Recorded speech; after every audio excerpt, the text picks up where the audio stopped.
Stool occult blood test perform کرنے کے لیے ہمیں اسٹول اوکلٹ بلڈ کارڈ کی ضرورت پڑتی ہے، جس کے فرنٹ پر ہم پیشنٹ کا نام، لیب نمبر اور ڈیٹ وغیرہ مینشن کرتے ہیں تاکہ ٹیسٹ پہچاننے میں آسانی رہے۔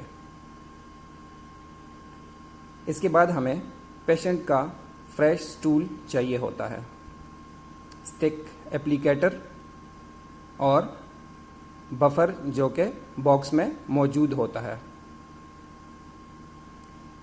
سب سے پہلے ہم فرنٹ سائڈ کو اوپن کریں گے تو ہمیں ونڈو اے اور بی دکھائی دے گی۔ یہی وہ جگہ ہے جہاں پر ہم پیشنٹ کا اسٹول اپلیکیٹر کی مدد سے اپلائی کریں گے۔ تھوڑی سی مقدار میں اسٹول لے کر ونڈو اے اور بی میں مناسب مقدار کے ساتھ اپلائی کریں گے۔ دھیان رکھیں کہ کارڈ کے اوپر لگا ہوا پیپر رگڑ کی وجہ سے متاثر نہ ہو۔ مناسب مقدار میں اسٹول اپلائی کرنے کے بعد اس سائڈ کو ہم بند کر دیں گے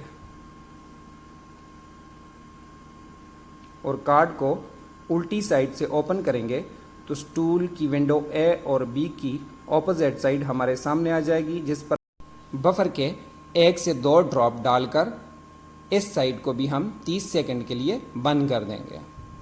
دوستو 30 سیکنڈ گزر جانے کے بعد دوبارہ جب ہم کارڈ کے اس حصے کو کھولیں گے تو کلر اگر چینج ہو کر پنک یا پھر ڈارک بلیو کلر میں تبدیل ہو جائے تو اس کا مطلب ہے ٹیسٹ پازیٹیو ہے، اور اگر پہلے جیسی ہی حالت میں رہے یعنی لائٹ یلو تو ٹیسٹ نیگیٹو ہوگا۔ دوستو امید کرتا ہوں آج کی ویڈیو آپ کو پسند آئی ہوگی۔ آپ سے گزارش ہے میرے چینل کو سبسکرائب کریں، ویڈیو کو لائک کریں اور شیئر کریں۔ شکریہ۔